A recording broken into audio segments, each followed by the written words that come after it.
when 200 people were murdered, killed in a church. Now, I want to ask this. So one question was, did things improve? I think the answer is no on that. Here's the question. Proportionally, do we see Christians killing Muslims in Christian areas of Nigeria the way that we are seeing radicalized Islamists killing Christians in Muslim areas of Nigeria?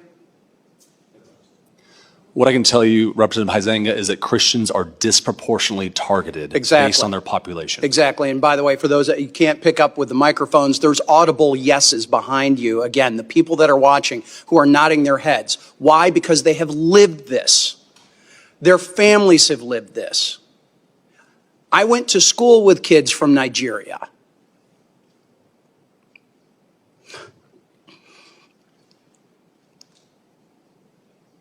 I've got neighbors who've been missionaries there, who have family there, who have friends there, who know this is going on. Yet we've got not just the mass media, we got people within Congress denying that this is happening, or certainly de-emphasizing it. It ought to be outrageous that it is Christians, moderate Muslims, anyone being terrorized by these radicalized Islamists in Nigeria, and we've got the Tinubu government sitting back and not doing enough. And I recently just was interviewed by Nigerian television, Arise TV, and that was really their question. Is the Tinubu government doing enough? And I had to answer, no, they are not. And I do not understand how a delegation can come here to the United States and downplay and come up with all of these other excuses as to why this is allowed to happen. It should be rejected and should be called out for what it is.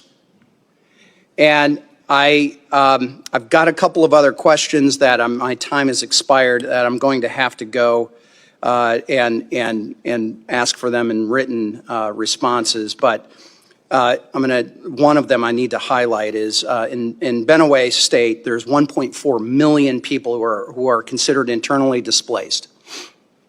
Understanding that the administration has supported refugee assistance in dozens of other countries since taking office, what humanitarian assistance support are you providing or plan to provide to the IDPs in Benue and Taraba states, where many of those Christian communities reside? And I'll have to take the answer in writing.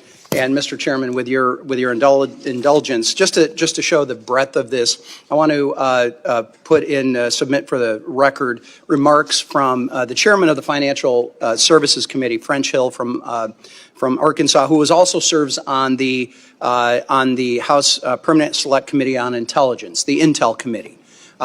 And I serve as vice chair of the Committee of Financial Services. This is where many of those sanctions originate and the enforcement. And I will say this, sanctions are only as good as your willingness to enforce them.